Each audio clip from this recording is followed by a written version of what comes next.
Bonjour tout le monde. Dans cette vidéo, nous allons résoudre cette équation dans R. Donc ici, ce qu'on va faire dans un premier temps, on va faire un changement de variable pour se ramener à une équation du second degré. Donc ici, on pose, par exemple, t égale x carré. Donc dans ce cas, x puissance 4 va être égal à t au carré. Donc ici, on va avoir t au carré moins, donc le x carré, on remplace par t, donc moins t, moins 2 égale 0. Donc maintenant, on a une équation du second degré, ça veut dire qu'on peut utiliser le discriminant delta. Donc parce que c'est de la forme ax carré plus bx plus c. Donc d'abord, on va identifier a, b et c. Donc ici, a est égal à 1. Donc c'est comme si on avait un 1 devant le t carré. B est égal à moins 1. Et C est égal à moins 2.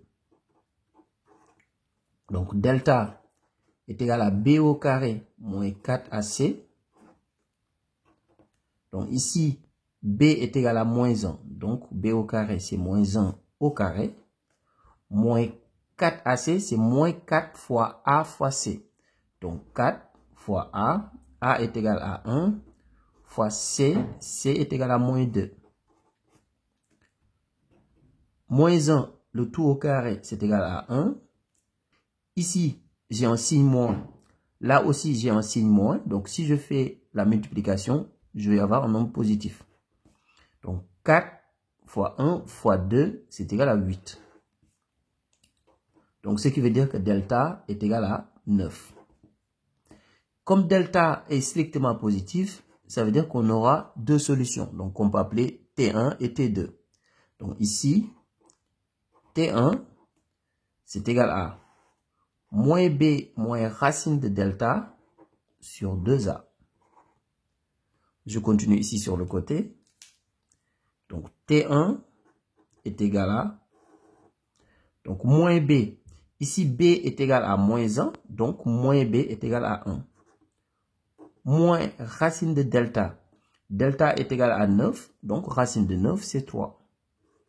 Sur 2a c'est 2 fois a. Comme a est égal à 1, donc ici on aura 2 fois 1, c'est-à-dire 2. Donc ce qui veut dire que T1 ici c'est égal à 1 moins 3 qui est égal à moins 2. Moins 2 divisé par 2 c'est égal à moins 1. Donc T1 est égal à moins 1. Maintenant, calculons T2. Donc T2, ça va être la même chose, sauf que ici, à la place de moins, je vais avoir plus. Donc ici, je vais avoir 1 plus 3 divisé par 2. Donc T2 est égal à 1 plus 3, c'est égal à 4. 4 divisé par 2, c'est égal à 2.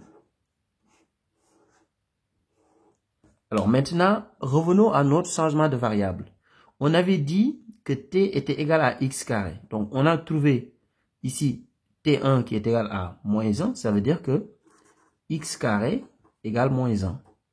Et on a trouvé que t était égal à 2. Donc ce qui veut dire que x carré est égal à 2. Maintenant, qu'est-ce que ça signifie? N'oubliez pas que ici on est dans R. Et dans R, un carré est toujours positif. Donc, cette possibilité n'existe pas dans R. Donc, ici, ce qu'on va utiliser, c'est cette possibilité-là. Parce que dans R, un carré est toujours positif.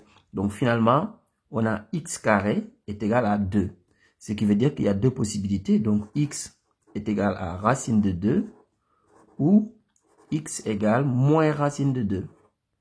Donc, voilà nos deux solutions. Donc, moins racine de 2 et racine de 2. Au revoir.